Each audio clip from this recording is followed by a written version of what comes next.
예, 안녕하십니까. 다들 앞에 수업 들으시고 머리가 아파지실 텐데 편안하게 보십시오. 남들도 다 하는데 본인도 다 연히 할 수 있습니다.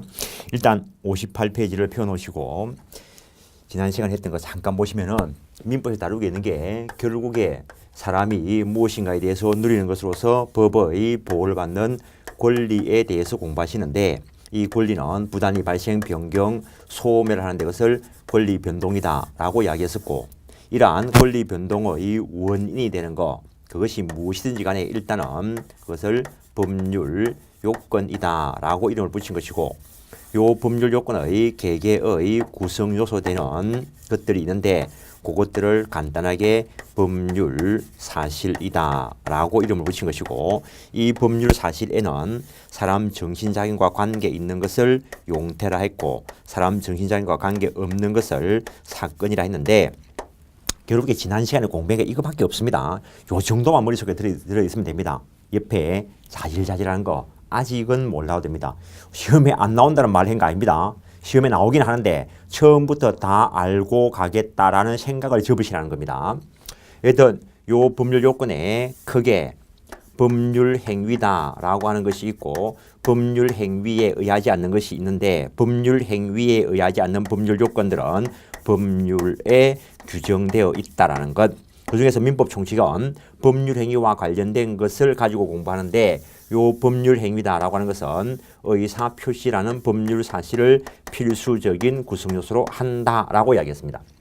그 다음에 이 법률 행위에 여러 가지가 있다라고 이야기했습니다. 기준에 따라서 여러 가지로 나눠 볼 수 있는데, 일단 이 법률 행위에 매매라 하는 것도 있고, 그 다음에 교환, 정려, 임대차 등등 여러 가지가 있다는 거. 근데 어떠한 법률행위이든지 간에 그 법률행위가 법률행위로서 당사자가 의사표시에 의해서 추구하는 그 효과인 권리변동, 법률 효과가 일어나기 위해서 최소한 갖춰야 되는 것이 있는데, 그것을 전체적으로 법률행위의 요건이다라고 이야기했었고, 일단은 법률행위가 외관상 법률행위로서 존재하는 것처럼 보여야 되는데, 그것을 위해서 갖춰야 되는 것을 법률행위의 성립 요건이다라고 이야기했었고, 법률행위가 일단은 성립하기 위해서 이러한 법률행위를 하는 사람이 있어야 될 것인데, 그걸 개별적으로 들어가 보면은 매매라면은 매도인과 매수인이라 할 것이고,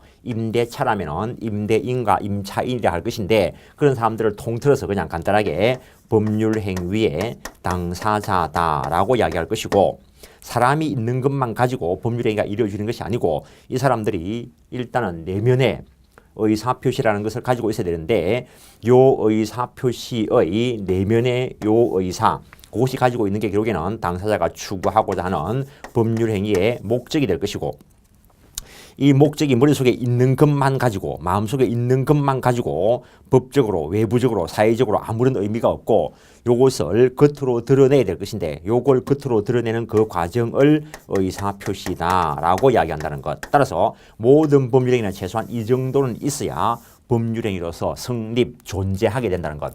존재하는 것만 가지고 바로 효력이 주어지는 것은 아니고, 효력을 발생시키기 위해서 갖춰야 되는 효력 요건을 구비해야 된다는 것. 그래서 이쪽을 효력 발생 요건이다 이렇게 쓰기도 하는데, 그냥 간단하게 법률행위의 효력 요건. 이때 당사자가 권리를 가질 수 있는 지위나 자격인 권리 능력이 있어야 될 것이고, 그 다음에 자신의 행위의 의미를 파악할 수 있는 의사 능력이 있어야 될 것이고, 단독으로 유효한 행위를 할 수 있는 지위나 자격인 행위 능력이 있어야 되는데, 요 당사자와 관련된 세부적인 내용은 민법 총칙 전반을 공부할 때는 들어가는데, 중개사 시험에서는 법률 행위만 해놨으니까 시험 범위 안 들어가는 쪽에 규정이 있습니다. 민법 3조부터 97조까지 요 사람에 대해서 규정을 하고 있는데, 민법 총칙 중에서 법률 행위만 일어났으니까 법률 행위와 관련된 조문 103조부터 시험 범위에 들어가기 때문에, 그래서 이쪽 부분을 세부적으로 공부는 안 합니다. 근데 관련되는 게 시험 나오는데 그게 무효 또는 취소와 연결되어서 나오기 때문에 그쪽에 가서 조금 더 세부적으로 할 겁니다. 다음에 이 목적이 무엇인지 확정이 돼야 될 것이고, 그 확정된 게 가능한 것이라 해야 될 것이고, 그리고 법 질서에 합당한 것으로서 사회적 타당성이 있어야 될 것이고, 그다음에 불공정한 법률행위가 아니어야 된다는 것. 그다음에 요 의사표시가 표의자의 내면의 실제 의사와 그리고 표시가 일치하고 의사결정에 하자가 없어야 된다는 것. 그래서 모든 법률행위는 최소한 이 정도는 구비하고 있어야 그들이 의사표시에 의해서 추구하는 효과가 일어날까 한다는 거죠. 근데 일반적으로는 이 정도만 있으면 되는데 어떤 특이한 법률행위의 경우에는 특별 성립 요건을 요구하는 것도 있다는 거. 유언과 같이 특정한 방식을 요하는 요식행위가 있을 수도 있고, 그다음에 대물 변제와 같이 물건 제공까지 요구하는 요물행위다라고 하는 것이 있을 수 있다는 것. 그다음에 특별 효력 요건을 요구하는 법률 행위도 있을 수 있는데 토지 거래 허가 대상 지역에서의 토지 매매가 완벽하게 유효하려고 하면은 거래 허가를 받아야 된다는 것. 그래서 추가적으로 더 추가되는 것이 있기는 합니다. 일단은 그 정도 하시고 지금 볼 자리가 목적과 관련된 부분입니다. 법률행위 목적. 그래서 도대체 법률행위의 목적이 무엇인가? 계속 여러 번 이야기했는데 법률행위의 목적이라는 것은 결국에 당사자가 법률행위를 통해서 달성하고자 하는 권리 변동, 법률 효과, 요것이 결국에 법률행위의 목적이 될 것이다라는 것.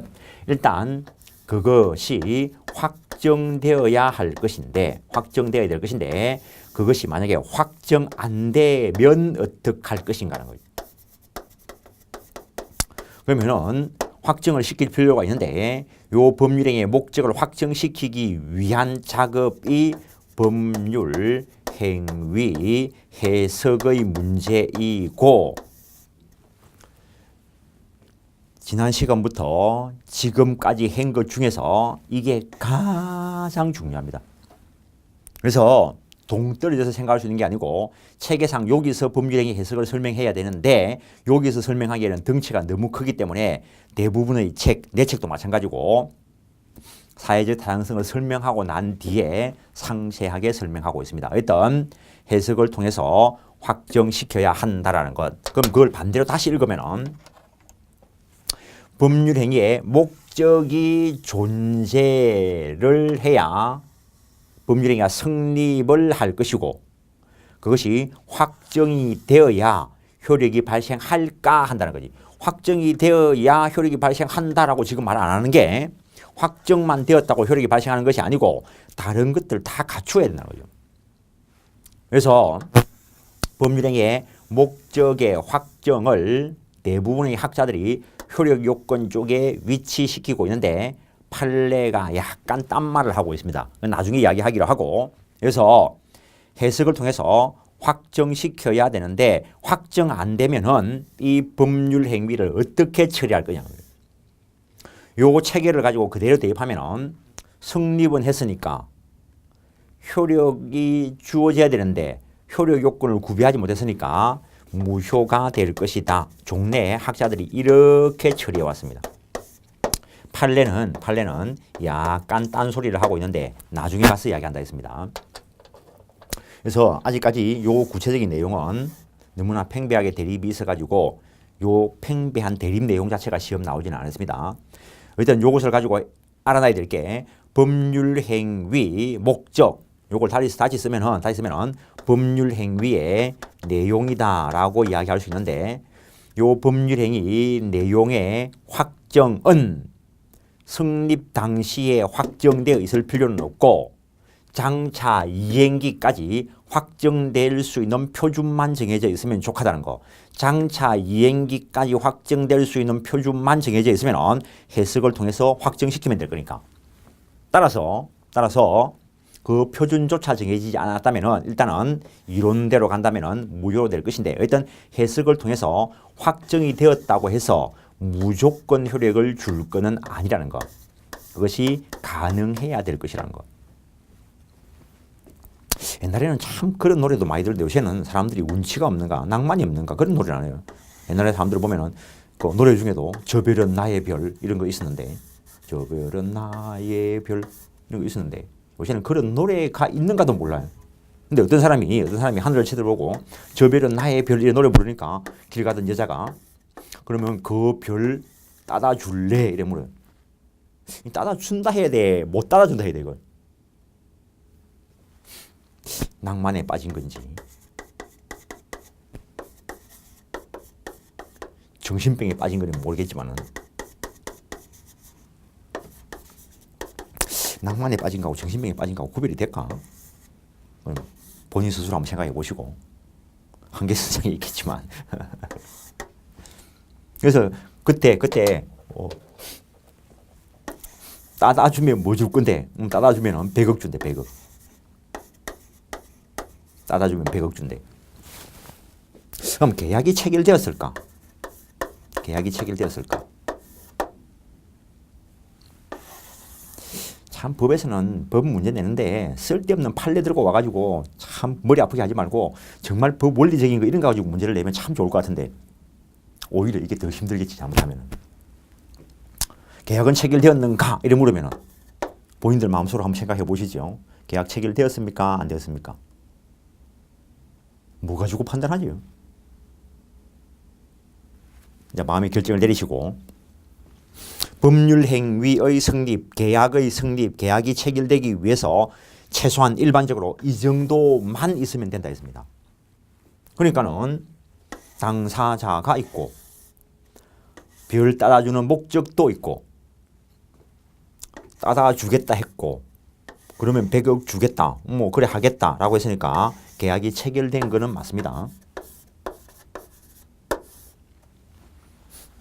그러니까는 계약이 체결되었다, 법률행위가 존재한다는 거하고 효력이 정상적으로 발생할 것인가의 문제는 또 다른 문제라는 거예요. 또 다른 문제. 내 민법 책이 진짜 좋은데 저 책을 보면 무조건 합격하는가? 그건 별개 문제예요. 별개 문제. 합격한 사람들이 많긴 하지.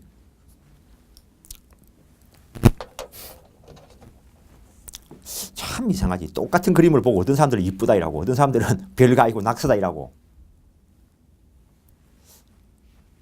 참 그렇죠. 계약은 체결되었다는 거죠. 목적은 존재하고 저 별 따다주는 거 목적이 확정도 되었는데 저게 가능하냐는 거죠.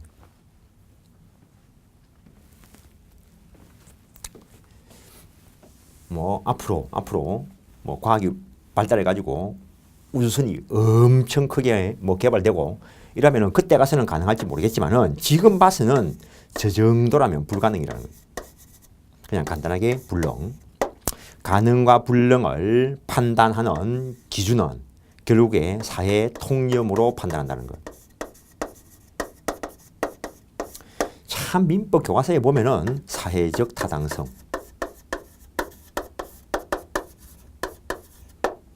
사회 통념, 일반 관념, 뭐 거래 실질, 거래 관념 다 일단 똑같은 말입니다. 이 이야기를 왜 꺼내냐면은 옛날에 수업을 탁 하고 있는데 어떤 분이 오셔가지고 사회 통념이 뭔데? 사회의 타당성이 뭔데? 뜬금없이 이 말을 물어요. 물을 수는 있지. 모를 말이니까 물어야죠. 아직까지도 잃어버리지 않은 질문 중에 어떤 분이 인터넷에 글을 올렸어요. 자기는 내노라 하는 대학을 다니고 뭐 3대 대학 다니겠죠. 내노라 하는 대학을 다니고 공부를 아주 잘했다는 거죠.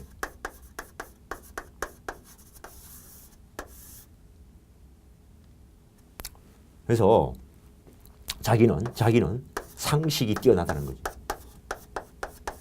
근데 많은 사람들은 민법은 상식이다라고 이야기하는데 그럼 자기는 상식이 뛰어난데 왜 자기는 상식인 민법을 봐도 모르겠냐? 이렇게 누가 인터넷에 글을 올렸어요.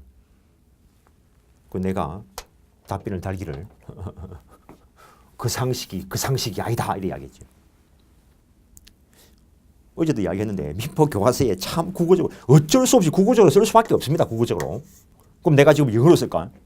내도 모르는 소리 말했을까? 국어로 표현할 수밖에 없는 거지. 지금 내하고 공부하고 있는 게 국어가 아니라는 거지. 그걸 책에 들으시라고요. 내하고 공부하고 있는 거는 법을 공부하고 있고 법을 설명하기 위해서 어쩔 수 없이 국어를 쓸 뿐이라고요. 그러니까 민법 교과서에 있는 이 국어가 일반 통용되는 국어하고 똑같다고 생각하는 그 순간 내리 꽝이지 뭐. 물론 90% 이상은 그 말이 그 말이니까 통용되는 국어를 쓰고 있지만 실제 필요한 자리에서 법률 용어를 쓰고 있는데 그 법률 용어를 국어적으로 해석하면 안 된다는 거지. 영어 사전도 보시라고. 영어 사전도 보시면은 법률 영어 사전이 따로 있어요. 그러니까는 법률 영어 사전을 안 보고 일반 영어 상식을 가지고 법률학 교과서를 보면은 거꾸로 해석할 수도 있는 거죠. 국어적으로야 똑같이 쓰고 한문으로도 똑같이 쓰겠지. 상식은 맞아 내가 볼 때. 누구의 상식? 민법 잘 알고 있는 사람의 상식. 그러니까 이 말이 생략되어 있다는 거죠. 민법 교과서에서 민법을 잘 알고 있는 사람의 상식. 약간 차원을 달리합니다. 관념적인 부분인데. 그럼 구체적으로 누구 생각인데? 판사 생각. 그럼 판사는 다 아냐는 거지. 판사가 다 알면은 1심 판결이 2심에 가서 왜 깨지냐고. 1심 판사가 생각할 때 내가 요게 맞다 생각했는데 2심 판사가 생각할 때는 그게 아니라는 거지. 3심 판사가 생각할 때는, 대법관이 생각할 때는 2심리도 틀리다는 거지. 그럴 수 있다는 거지.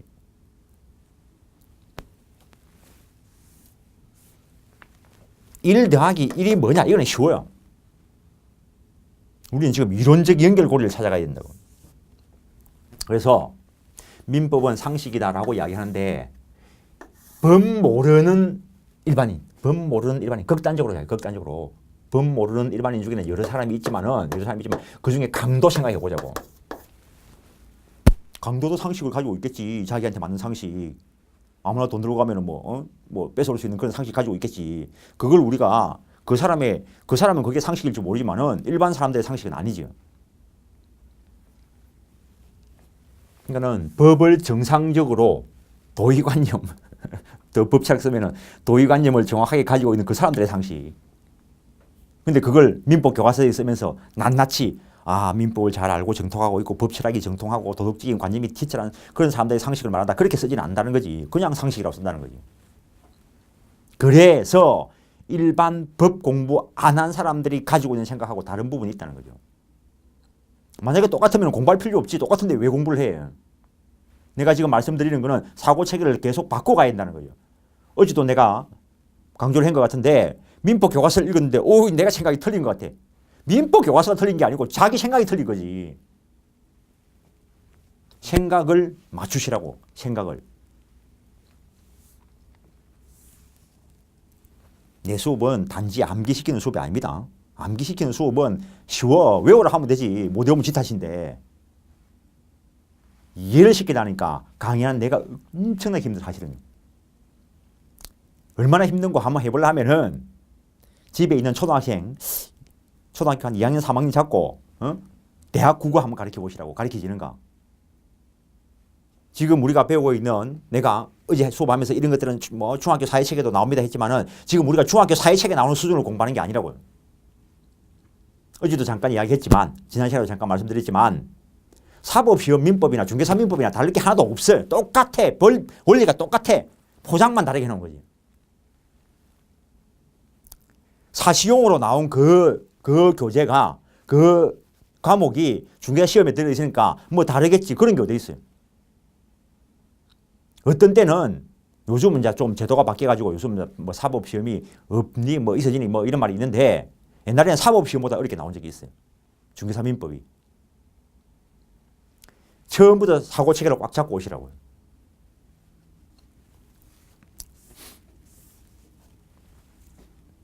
갑자기 이 생각이 나는데 이 말을 하면 이 선배님이 또 이 강의를 들으시면 화를 내실까? 혹시 들으시다도 화를 내시지 마시고 대학 선배님 중에서 대학을 졸업한 지 이제 법대 졸업한 지 한참 됐는데 요 근래에 중개사 학원을 등록하셨다더라고. 아니 법대 나온 거 맞습니까? 내가 물었어. 법대를 나와가지고 뭔 그 중개사 공부하는데 학원을 등록하시냐고. 그러니까 그건 네 생각이고 그럴 수 있다는 겁니다. 내 주변에 그런 사람들이 있습니다.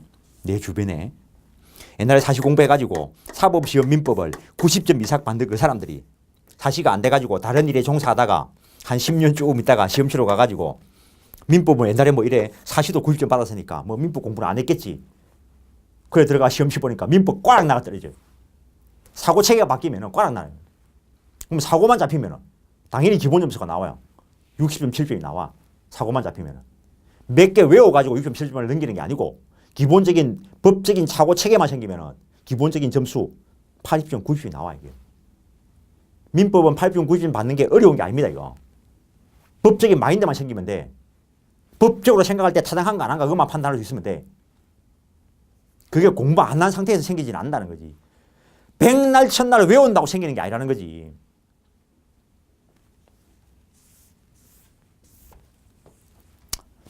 여튼 이런 말 나오면은 그냥 그런 게 있는갑다. 법 잘하는 사람들이 생각하는 보편적인 거 그 말인갑다. 이라고 넘어가는 겁니다. 그래서 법하는 사람들의 상식이라 했습니다. 판사의 상식.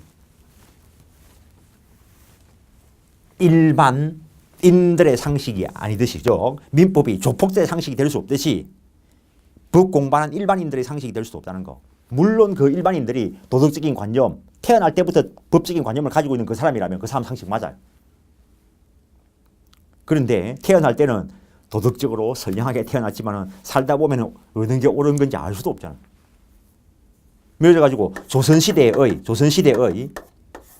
상식, 지금 현대시대의 상식은 당연히 다르겠지 뭐. 조선시대의 사회적으로 타당한 거하고 현대사회에서 생각하는 사회적 타당성은 다르겠지 뭐.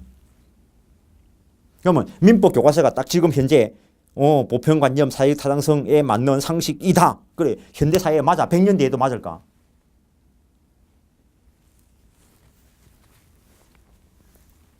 일단 일반적인 보편관념상 가능해야 된다는 거. 따라서 조금 전에 하늘에 별 따다 줄게. 보편관념상 불가능하다는 거. 나중에 1000년 뒤에 뭐 우주선이 개발돼가지고 갔다 올 수 있는 시대에 가면 가능해질 수도 있어. 그건 1000년 뒤의 이야기고 우리는 그런 거 보는 거 아니라는 거지. 지금 상태에서. 근데 약간 정신 나간 이 아저씨가 별 따다 준다 했고 이 아줌마는 철석같이 믿고 100억 준비했어. 100억 준비했어. 다음날 가가지고 자 100억 줄 거니까 내놔라 이러니까 아저씨가 좀 기다려봐야 해야 돼. 저 아줌마 돌았다 이야기해야 돼. 둘 다 약간 갔으니까 뭐. 그 아저씨가 내가 100억 받고는 못 주겠다 이래 이야기해. 어제는 주겠다 하는 사람이 오늘 와가지고 100억 받고는 못 주겠다라고 이야기를 해. 그러면은 너가 주기로 한 거 못 준다니까 채무 불이행 책임을 물을 수 있을까? 물을 수 없다는 거지. 왜? 무효니까. 유효한 계약이어야 그에 따른 이행 청구를 할 수 있는 것이지 성립은 했다 하더라도 무효이기 때문에 원래부터 달랄 권리가 생기지 않는다는 거. 달랄 권리가 없다는 거예요. 권리가 없으니까 안 준다고 해서 책임을 물을 수는 없다는 거.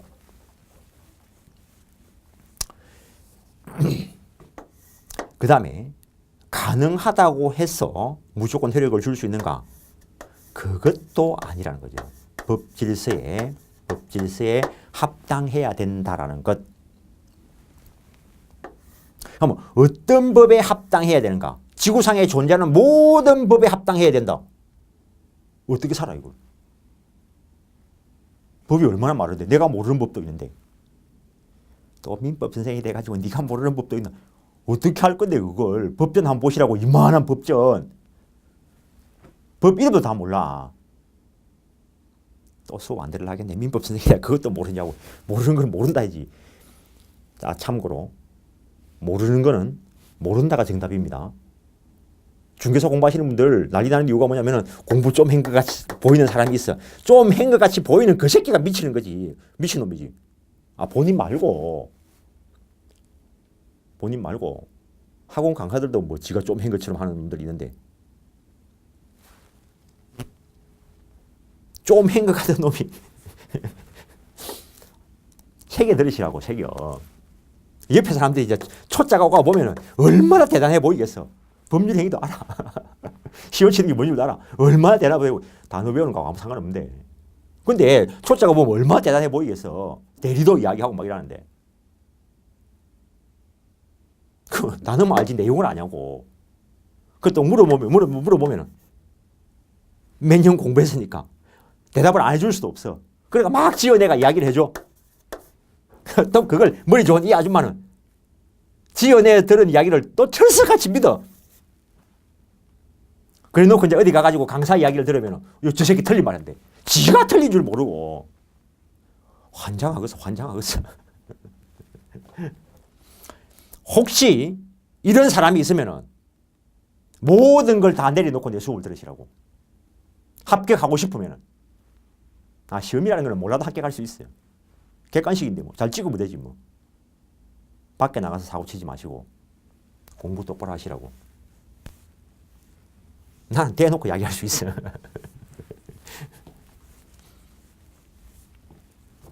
정말 내 수업 듣고 공부 잘해가지고 정상적으로 해가지고 100억, 200억 버는 사람도 있어요. 그런데 정가지 있다고 다 영업하는 거 아닙니다. 공부를 정상적으로 해야. 또 이래 이야기하면 또 어떤 사람들은 그 법 몰라도 해. 법 몰라도 하겠지. 한번 걸려봐봐 어떻게 되는지. 사람이 총무수 운전을 알고 법무수 운전을 모르는데 지구상에서 사람을 가장 많이 살인하는 무기가 법이라고. 법. 핵폭탄이 아니고. 법 때문에 얼마나 많은 사람들이 죽었는데. 핵폭탄이 생기기 전부터 법이라는 무기를 가지고 얼마나 많은 사람들을 작살냈는데. 어떤 무기보다 무서운 무기가 법이라고요. 단지 옆집 아이씨하고 싸우면 그냥 웃고 넘어가고 그날 저기 술 한잔 마시고 에이 뭐 그럴 수도 있지 하고 넘어가니까 그냥 이때가 한 거지. 참 변호사 2만 명 시대 3만 명 시대 이제 사사건건 하다 못해 부부싸움 하는 것까지 변호사들이 들어가 날칠 건데 나라 꼴을 왜 이래 만들어놨는지. 그러면 이제는 법을 알아야 살아갈 수 있어요. 본인뿐만 아니라 자식들도. 물론 내 아들도 마찬가지고.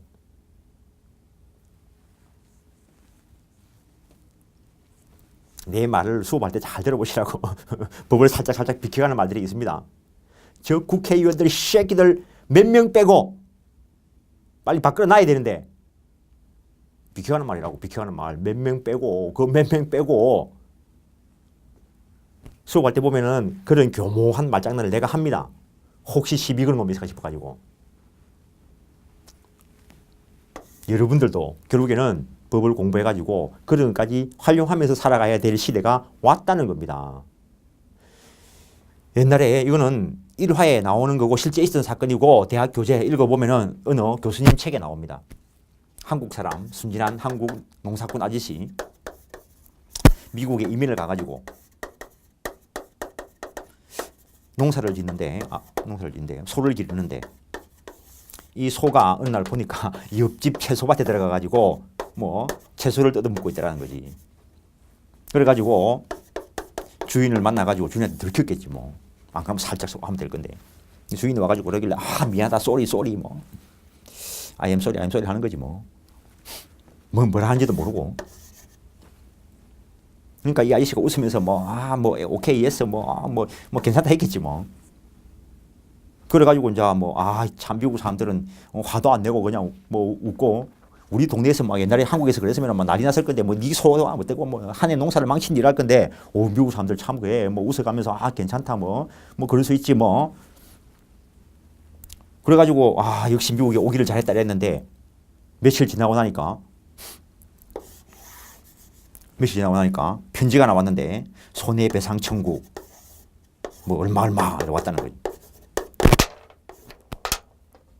그러니까 저 아들은 감 지르고 안 해. 우리나라 사람들은 도로에 앉아가지고 뭐 사고 나면은 뭐 사태 일하고 감 지르고 욕하고 오만 별짓 하는데 저 아들은 안 해. 왜 안 하냐고. 감 지르면 총 맞아 죽어. 저 새끼한테 감 지르다가는 차에 가 총 들고 와. 우리나라가 좋은 건지 그 나라가 좋은지 잘 모르겠지만 내도 한국 사람이고 경상도 놈인데 우리가 만약에 미국처럼 총기 자유가 됐으면 어떻게 됐을까? 혹시 그런 생각 안 해보셨습니까? 답은 나와 있지. 그러니까는 이 아이씨 총 들어올지 모르니까 웃으면서 괜찮다 하지만 손해본 거는 못 참다는 거지. 이 사람들은 법적인 사고체계에 딱 들어있으니까 우리하고 다릅니다. 손해배상 청구한다고 편지가 딱 날아왔다는 거지. 그러니까 어제 웃은 사람이 왜 그래? 한국에서는 맨날 사태질하고 싸우고 죽일 것 같이 해도 손해배상 청구 안 해. 뭐 그럴 수 있지라고 넘어가는데 이 나라는 다르다는 거지. 우리도 그렇게 되어 가고 있습니다, 지금. 그렇게 되어 가고 있습니다, 지금. 내가 그걸 방어할 수 있는 법 실력을 길러야 돼. 중개사익성이 중요한 게 아니고. 그래가 이 아이씨 어이가 없어가지고 없네 변호사 사무실에 찾아갔다는 거지. 그 이래 해가지고 뭐 손해배상 청구하는데 줘야 됩니까? 그러니까 변호사가 당연히 줘야지요 하더라는 거지. 그래 뭐 쓰발쓰발하고 이제 집에 왔겠지. 다음날 여기서 편지가 왔다라는 거지. 변호사 수임료 내라고. 우리나라도 이래 가고 있습니다 지금. 그러니까는 야들은 이게 정상이라는 거지. 사고를 쳤으면 손해배상 해줘야지. 우리는 사고 쳤으면 어느 시대가 어느 게 좋은 건지는 모르겠습니다.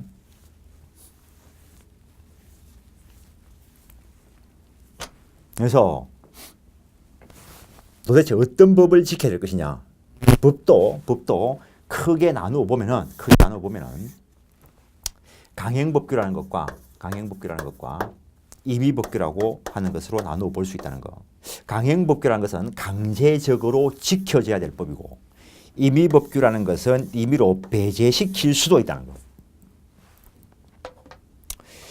민법은 사적 자체의 원리가 지배한다. 그 말은 이 법을 안 지켜도 된다는 거. 이 법은 달리 합의하면 합의한 대로 간다는 거. 그래서 민법에서는 합의 계약서 잘 쓰는 게 되게 중요합니다. 강행법규를 어기지 않는 한 임의규정은 다 배제시켜버릴 수 있으니까. 근데 이거는 임의로 배제시킬 수가 없어요. 저 법에는 합당해야 된다는 거죠.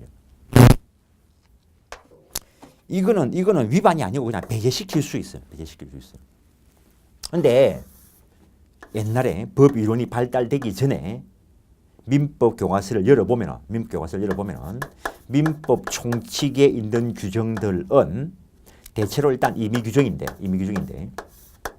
사람의 능력과 관련되는 거, 그 다음에 소멸시효와 관련되는 거, 그 다음에 법인 제도와 관련해서 전부 다는 아니고 일부만. 어떤 사람의 능력과 소멸시효와 관련되는 이것은 강행규정이라는 것. 소멸시효 우리 시험범위 안 들어가는 건데 이게 시험 지문에 나온 적이 있습니다. 기본 법 원리는 시험에 들어가는 겁니다. 그런데 저게 시험범위 안 들어가는데 왜 내냐고 또 난리치고 했습니다. 원리는 그냥 들어가는 겁니다. 원리는. 만약에 사람의 능력과 관련되는 이걸 임의규정이라고 한번 해보자고요. 지금은 이제 19세 이상이면 성년자가 되고 완전한 행위 능력자인데 19세 미만이면 미성년자로서 제한 능력자라고 하는데, 그러면은 제한 능력자가 단독으로 한 법률 행위는 우리 법에서 취소 사유로 규정하고 있습니다. 그런데 저걸 사람들이 하면서 니 보니까 17살인데 내하고 거래할 때에는 성년자인 걸로 하자. 그 애가 그렇게 하겠습니다. 그게 통용이 된다면 이 죄도 둘 필요가 없는 거지. 그래서 소멸시효도 마찬가지고 사람의 능력과 관련되는 것은 민법 총칙에 있는 것으로서 강행 규정이고, 그 다음에 채권법 쪽에 있는 거. 채권이라는 것은 저거들끼리의 문제라 했습니다. 내가 너한테 집 팔게, 그래 내가 니한테 살게. 원래 저거들끼리의 문제라고요. 그럼 저거들끼리의 문제니까 저거들끼리 정하는 게 더 합당할 거라고요. 그래서 채권법 규정은 원칙적으로 임의규정이라는 거예요. 그래서 민법 총칙에는 사적 자체의 원리가 지배하고 채권법은 계약 자유의 원칙이 지배한다라고 이야기합니다. 그렇다고 해서 모든 게 임의규정인 건 아니라는 거지. 임대차의 경우에 보면은 이것도 시대가 바뀌어가고 있는데, 임대차에서 임대인과 임차인 누가 경제적 약자죠? 누가 경제적 약자죠? 요새 뭐 하우스푸어 때문에 임대인이 약자인 것 같은데 민법 교사에서 말하는 경제적 약자는 임차인을 전제로 한 거라고요. 그것 때문에 만드는 제도니까. 그래서 임대차 쪽에서 종래, 존속기간과 관련되는 거. 존속기간 중에 차임 정감 청구권과 관련되는 거. 일정한 경우에 임대차를 소멸시키는 해지와 관련되는 거. 임대차 끝났을 때 부속물 매수 청구권이라든가 지상물 매수 청구권 이것들은 강행 규정이다라고 했습니다. 그런데 정감 청구권, 해지, 부속물 매수 청구권, 지상물 매수 청구권 교과서 저 뒤에 가면 다 정리해놨습니다. 앞에도 잠깐 있지만 임대차 쪽에 가면 세부적으로 정리가 있습니다. 요거에 대해서는 법조문에서 편면적 강행 규정이다 이런 말들을 쓰고 있습니다. 근데 존속기간에 대해서 강행 규정이다라고 하는 조문이 없는데 종래 대법원 판례가 강행 규정이다라고 해석을 했습니다. 근데 2년 전에 헌법재판소에서 임대차 존속기간 최장기 20년 제한 규정 위헌 판결 내렸습니다. 그럼 최장기 제한 규정 자체가 없어졌다는 거. 위헌 판결 때문에. 그 다음에 물론 특별법에 가면은 뭐 정권거래법과 관련돼 가지고 뭐 또 강행 규정들이 있긴 할 건데 지금 민법 쪽에 있는 거 보고 있습니다. 물권법. 물권은 내가 물권 중에 하나인 소유권을 가지고 있다면은 세상 사람 누구에 대해서나 소유권, 절대권을 가진다는 거. 그래서 저거는 효력 범위가 아주 강력합니다. 그래서 물권의 종류와 내용은 법률 또는 관습법에 의하지 아니하고는 임의로 창설하지 못한다라고 185조에서 규정을 두고 있습니다. 그 말은 물권은 법대로라. 물권 법정주의가 지배한다는 거. 그래서 물권법 규정은 대체로 강행 규정이라는 거. 근데 모든 걸 강행 규정화한 건 아니고 물권법에 규정되어 있기는 하지만 유치권 성립과 관련되는 거. 그다음에 첨부의 효과. 아니 처음 공부하시는 분들은 유치권이 뭔지, 첨부가 뭔지도 모를 겁니다. 그럼 지금은 들어놓는 거라고. 지금은 나중에 물권법 들어가서 공부하는 겁니다. 모르는 게 나오면 다 알고 넘어가려 하지 마시라고요. 옛날에 강의를 때 처음 하러 왔는데 누가 와가지고 봐도 모르겠다. 내가 봐도 모르는 게 정상이다 이렇게 이야기했지. 처음 보는 사람이 어떻게 하냐고. 어떻게 하면 되냐고 묻길래 모르는 거 모르는 대로 넘어가라고 이랬더만은 자기는 모르는 거 모르는 대로 못 넘어간대. 내가 뭐라고 이야기했겠어요? 공부하지 말아야지. 이때까지 어떻게 살아왔어? 다 알고 살아왔어 이때까지. 모르는 거 모르는 대로 어려운 건 대로 하고 넘어왔지. 참 이상한 사람들 많아. 그 사람들은 치과에 가야 되는데. 그 다음에 나중에 가보면 관습법상 법정지상권이라든가 이런 것들 몇몇 물권법과 관련되지만 이 미규정적 성질을 가진다는 것. 역시 어제부터 계속 이야기해 왔지만은 무조건 외우는 거 아닙니다. 받아들여지는 거는 받아들이고 안 받아들여지는 거는 다음에 볼 때, 다음에 들을 때 받아들여지겠게 하고 넘어가시라고. 민법 공부는. 영어를 공부할 때 다 알고 했어. 모르면 모르게 넘어갔잖아요. 점수 안 나면 안 나온 대로 다음에 좀 잘 치보지 뭐. 그러니까 포기 안 하면 되는 거지. 포기하면 못 하는 거고. 처음부터 다 알고 넘어가는 거는 어디에도 없습니다. 하다못해 산수에도 없습니다. 그거. 하다 보면 알아지고 다음에 보면 좀 더 알아지고 이런 거지. 어떻게 처음 다 알고 그러냐고. 그럼 선생님이 뭐한테 필요하고 학원이 뭐한테 필요해.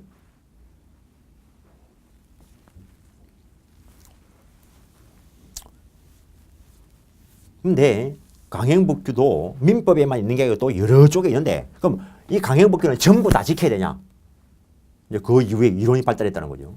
그래서 학자들이 이 강행법규도 보니까 효력 규정이다라고 하는 것도 있고 단속 규정이다라고 하는 것도 있는데 이건 단속 규정은 사실은 행정법과 관련되는 겁니다. 이게 민사적인 영역에 약간 영향을 미쳐서 그렇지. 그래서 요거는 위반하면은 벌금 등의 제재가 따를지라도 사적인 거래 영역은 유효하다는 거. 사적 거래 영역은.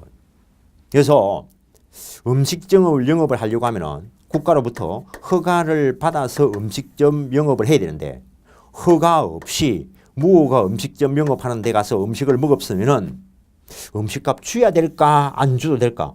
줘야 된다는 거죠. 사적 거래 영역은 유효하고 국가에 적발돼 가지고 벌금을 물든지 과태료를 물든지 하는 거는 또 다른 영역이라는 거. 지금 내하고 하는 거는 사법적인 영역을 공부한다는 거죠. 그래서 단속 규정을 위반했을 때에는 사적 거래 영역은 유효할 수 있다는 거 많습니다. 무허가 음식점 영업행위, 무허가 숙박업 영업행위, 공무원의 영리행위 외우는 거 아닙니다. 마인드 잡고 받아들이면 받아들이고 아니면 넘어가고. 근데 이거는 어기면은 무효라는 거. 그래서 일단 여기까지 교과서를 확인해 보시면 58페이지, 교과서 58페이지. 법률행위의 목적이라는 것은 법률행위를 하는 자가 그 법률행위에 의해서 발생시키려고 하는 법률효과, 즉 권리변동을 말한다라는 것. 항상 말씀드리지만 민법 교과서에 있는 문장을 머릿속에 넣고 외우는 것은 의미 없습니다. 그것들이 요것들을 나타내는 말들이라는 게 머릿속에 들어와야 되고 밖에 나가지고 물건 파는 사람들을 보면서 그게 느껴져야 됩니다. 그게 민법 공부입니다. 이 문장 외우는 게 민법 공부가 아니고. 어쩔 수 없이 우리가 머릿속에 들어있는 걸 통째로 줄 수 없으니까 말로 하는 거고 글로 쓰는 거고 시험도 뭐 청진기인가 돼가지고 머리 딱 돼가지고 아 실력이 된다 안 된다 이거 못하니까 구글로 해가지고 시험치기 하는 거고. 그런 청진기가 개발될까? 개발되면 좋겠는데 한번 시험 공부 열심히 해가지고 시험 치러 가는 게 아니고 머리 딱 한번 이어보는 거지 뭐. 아 실력이 됐네 삐 합격.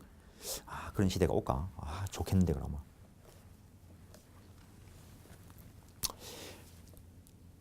그 다음에 이 목적이 무엇인지 확정돼야 되는데 그중에서 중요한 거는 목적이 실현될 때까지 즉 이행기까지 확정될 수 있으면 족하다. 이렇게 지문에 시험에 나온 적이 있습니다. 그래서 성립 당시에 명확하게 확정되어 있지 않다 하더라도 법률행위 해석을 통해서 이행기까지 확정될 수 있을 표준만 정해져 있으면 족하다. 이렇게 말이 되는 겁니다. 그러니까는 무작정 외우면은 법 원리에 따라서 문장을 바꿔난 걸 해독을 못 합니다, 이거. 이해를 해놔야 이걸 다른 말로 풀어 쓰더라도 그 말이 그 말인 줄 아는 거라고요. 만약에 이 민법 공부가 이게 안 돼가지고 문장을 외우려면 끝도 한도 없어. 외울 수가 없어. 지구상에 존재하는 모든 컴퓨터를 동원해도 다 기록도 못 할 거라고. 그걸 머릿속에 어떻게 잡아야겠냐고. 물론 컴퓨터보다는 사람 머리가 좋아. 그렇다 하더라도 지구상에 있는 모든 컴퓨터를 동원하더라도 민법을 풀어서 변경시킬 수 있는 모든 걸 입력시킬 수는 없어요. 법 원리에 입각해가지고 얼마든지 다른 말로 풀어 쓸 수 있기 때문에. 그다음에 확정된 것만 가지고 바로 효력이 주어질 수 있는 것은 아니고 가능해야 되는데 이거는 성립 당시를 기준으로 하고 59페이지 위에 보시면은 사회 통념, 사회 관념, 거래 관념에 따라서 결정될 것이라는 것. 그다음에 불능을 일정 기준에 따라서 여러 가지로 분류해놨는데 세부적 설명은 계약법에서 합니다라고 이야기했습니다. 이게 또 원시적 불능이냐, 후발적 불능이냐, 객관적 불능이냐, 주관적 불능이냐, 전부 불능이냐, 일부 불능에 따라서 효과가 다릅니다. 근데 이거는 계약법 쪽에서 계약 체결상의 과실 책임을 하면서 거기에 도표를 그려놨습니다. 그때 가서 전체를 또 한번 보도록 하겠습니다. 불능을 여러 가지로 분류할 수 있다. 여기서는 성립 당시를 기준으로 해서 가능해야 된다 했으니까 성립 당시에 불능이면 무효다. 그 말이 들어있는 겁니다. 이 말 안에는. 모든 불능이 무효다는 말이 아닙니다. 후발적 불능의 경우에는 성립 이후에 불능이 됐을 때는 성립 시를 기준으로 했을 때 가능했다면 일단 효과는 유효합니다.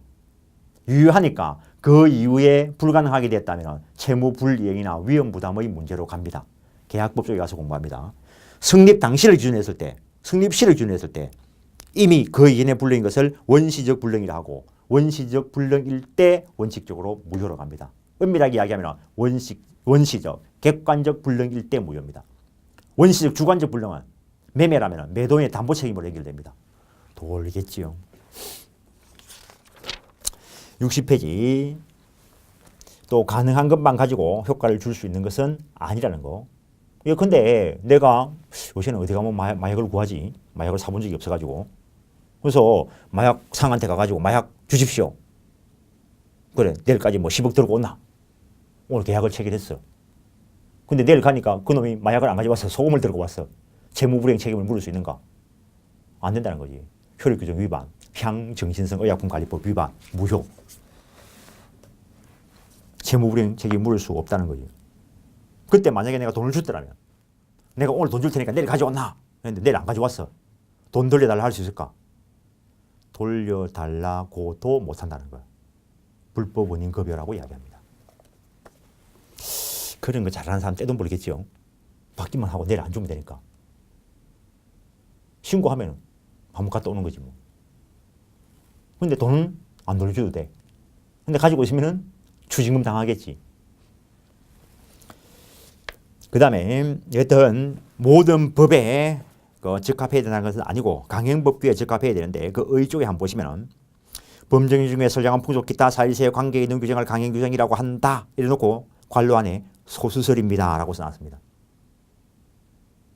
왜 이렇게 써놨냐면은 다음 중 틀린 것을 해놓고 옛날에 우리 시험에 나왔는데 중개사 시험에 이거 외에 다른 문장이 정확하게 틀린 게 있었습니다.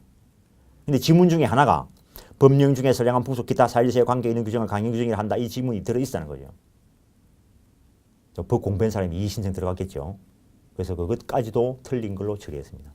왜냐하면 엄밀하게 이야기하면 사회상승하고 강행법규하기는 또 다른 개념입니다. 겹치는 부분이 있긴 합니다.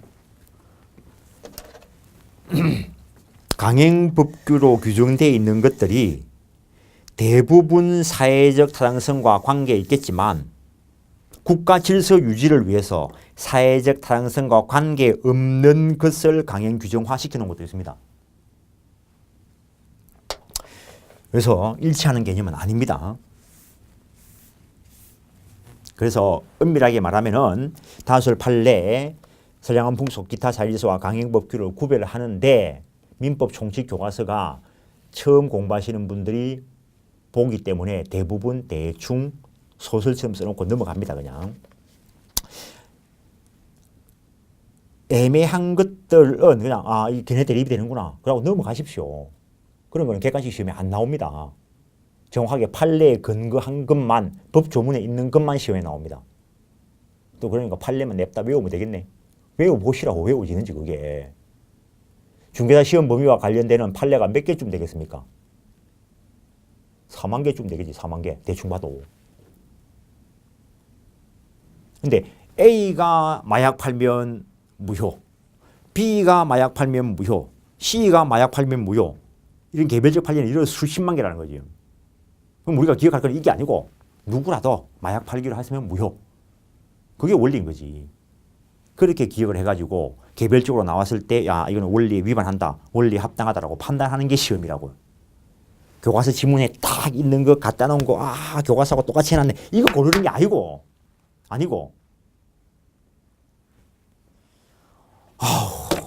중학교도 졸업하고 고등학교도 졸업하고 대학까지 나온 이 사람들아 대학만 나왔겠어. 대학원까지도 나왔겠지. 공부하면서 뭘 했어. 대한민국에서 뭘 가르쳤어. 이 국가가 어떻게 되려고 이래. 네가 왜 신경 써. 뭐 수빈하지. 그러겠습니다.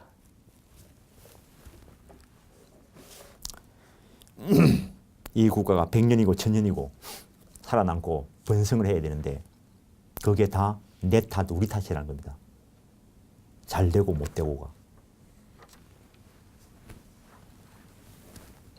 나는 잘 되게 하려고 무진장 노력하려고 했습니다. 내 나름대로는, 내 개인으로는. 일단 강행법규 판정 기준 획일적으로 일률적으로 무조건 규정할 수는 없습니다. 오늘 강행 규정인 것 같았는데 내일 보니까 쓸모없는 법일 수도 있어. 근데 지금 봤을 때 민법을 열어놓고 보면은 그 일본의 법질서 기본 구조와 관련되는 거, 민법 총칙에 있는 것과 관련되는 것들입니다. 능력에 관한 규정, 소멸시효와 관련되는 것은 강행 규정이다. 그 정도. 물권법은 물권 법정주의와 관련돼서 대체로 강행 규정이지만 몇 개 유치권 성립, 첨부의 효과, 상린관계, 관세법상 법정이상권 이런 것들은 임의규정이다. 판단만 하면 돼. 판단만 하면은. 사실 유치권 같은 경우에는 임의규정으로 유치권 성립과 관련되는 거, 유치권 효과 말고 유치권 성립과 관련되는 것은 임의규정으로 해도 별 상관이 없는 게 둘의 문제라고. 둘의 문제. 나중에 들어가 보면은. 상린관계도 옆집끼리의 문제라고. 너희끼리의 문제라고. 저 멀리 있는 사람하고 관계없고. 효력 범위가 좁으니까 임의규정으로 하더라도 다른 사람한테 피해를 줄 여지가 없어. 첨부도 마찬가지고. 거래 안정과 관련되는 거 신경 쓸 필요 없고, 경제적 약자 보호를 위한 사회정책적 규정, 임대차 채권법 쪽에 있는 것으로서, 계약법에 있는 것으로서 임의규정이지만 경제적 약자 보호를 위해서 특별히 법에서 강행 규정화 시켜놓은 게 있다라는 것. 거기에 임대차 존속기간 해놨는데 저 뒤에 가면은 법 조문가 가지고 설명을 하는데 지금은 그 갈로치 가지고 위헌 판결을 받았다라고 써놓으십시오. 60페이지 밑에서 두 번째 줄 임대차 존속기간 괄호 쳐가지고 위헌 결정. 그러면 그 법 조문이 폐지됐다는 겁니다. 국회에서 놀고 있으니까 헌법재판소에서 바쁜 거죠. 그래서 이번 시간에 여기까지 하고 잠깐 쉬었다가 효력 규정을 설명하면서 시작하겠습니다.